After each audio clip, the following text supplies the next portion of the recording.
Game and Hunt is in the Eastern Cape at Kwandwe Private Game Reserve in the Great Fish River Valley. Against the beautiful backdrop of the Uplands Homestead Villa, we sit down to get to know Angus Sholto-Douglas. Yeah, so I was born and bred as an Eastern Caper. I went to school, my primary school in Grahamstown at Kingswood College, and then went on to Grey High School in Port Elizabeth. Always refer to Grey High School as the real Grey, not the Grey Bloom, which always gets my friends a little bit worked up. I don't know why. And then back to Kingswood for a year. Then I went on to Rhodes University, where I studied environmental education, and that was sort of the platform that got me off to Mala Mala Game Reserve in the Sabi Sand Wildtuin, and that's also where I met my wife Tracy. My upbringing was an interesting one in terms of my passion for wildlife and passion for conservation. I had a very, very interesting great aunt who was an ichthyologist who is world famous for one of the founders of the coelacanth, and she really instilled in me a love for all wild things. She had a sort of somewhat eccentric way, so it was fantastic to have such an eccentric great aunt. But I spent ages in the fish collections of the ichthyology department at Rhodes University. And in fact, when I was in Standard 9, what's now called Grade 11, she arranged for me to do a career internship with national parks. And I think what I learned from people in national parks like Nico van der Walt was that you needed to be able to spend long periods of time on your own.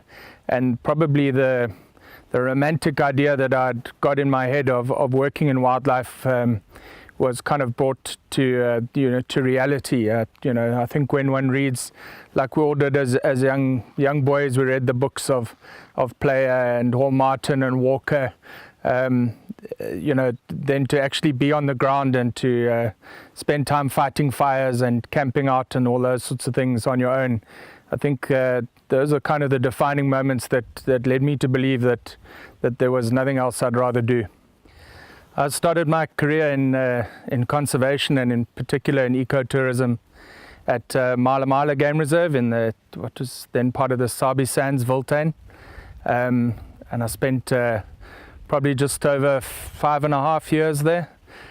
Started off as a game ranger, driving guests around, and then landed up after a while being the general manager there. And it was a great place to learn the industry. The ecotourism business those days was there were just a handful of lodges, and of course it was pre-1994, to give away my age. So there weren't a lot of tourists in those days, and it gave us wonderful opportunities to spend days out in the veld, learning not only from my colleagues but especially from the Shangaan trackers, and that's a grounding that I'll never take for granted. I then moved up to a wonderful part of Africa, the Linyanti swamps, just west of Chobe National Park in northern Botswana, right on the Namibian border, and my role there was a really nice one. I had to develop a concession. When we arrived there, my wife and I, there were just 2 lodges. When we left, I think there were 5.